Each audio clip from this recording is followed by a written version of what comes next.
the loose toy that we're going to review for today. This is the Marvel's Toy Biz Man-Thing. And of course, loose na natin na nakuha to. So let's check muna yung pinaka-details niya. Ano yung itsura ng mukha niya. Ayos din. Ayan. Nice. Yung sa head. Okay. Ang ganda rin eh. Ang ganda rin ng head niya. Okay. Yan. Yan. Nice. By the way, ito pa lang sa akin, naputol na yung pinaka-thumb niya dyan. Kaya kulang na ang part. Hindi tulad nito sa kabila. Pero overall, ganda din ang texture nung pinaka-swamp thing natin dito. Ang ganda rin ang texture nung pinaka-man thing natin. Ayan. Makita nyo, may mga roots talaga siya dyan. Mold, ferns. Ganda, ang ganda rin ng details. May mga branches pa siya dito sa likod. This one is soft plastic na itong mga to. Okay, nice. Cool, cool. And then para sa kanyang articulation, yung head niya, may look up na ganyan and look down na ganyan. Medyo loose na nga itong sa akin eh. Okay, and then of course, naro-rotate niya na ganyan. And then yung kanyang creed moment, check natin kung kaya niya mag-arms wide open. Kaya naman, kahit pa paano, medyo limited, not unless, iangat na ng konting ganyan. Yan, para mas maibuka niya yung hands niya na ganyan. And then of course, naro-rotate yung pinaka-shoulder niya. Yung bicep niya, may rotation din dyan.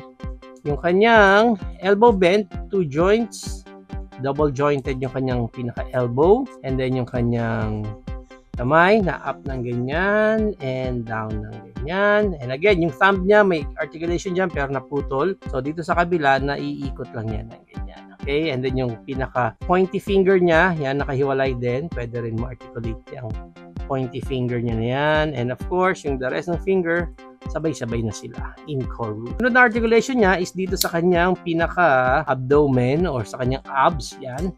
Na, sa atin, merong pang click eh. May parang ratchet pa doon eh. So, which is good. At least, ratcheted pa yung pinaka-ab crunch niya dyan. And then yung pinaka-waist rotation niya is dito na sa pinaka-ilalim ng skirt niya. Yung waist niya doon. May rotation siya doon. Next is yung kanyang Van Damme split. Meron naman siyang Van Damme split dyan. Goods na goods. And then yung kanyang high kick. Meron din kahit pa paano. And yung back kick niya halos wala kasi nakaharang ulit yung butt flap niya dyan. Yung kanyang thigh rotation. Meron siya dyan. Yung kanyang knee bend. Double jointed din. Yung kanyang knees which is good. Yung paa niya up ng ganyan. Down ng ganyan. Yan, meron naman. Ratcheted din ha. And then may konting swivel sa pinakapaa niya. And then ayun na. Yung toes niya. Yan. Na up and down din ng ganyan. Although itong toes niya talaga super loose na itong sa akin.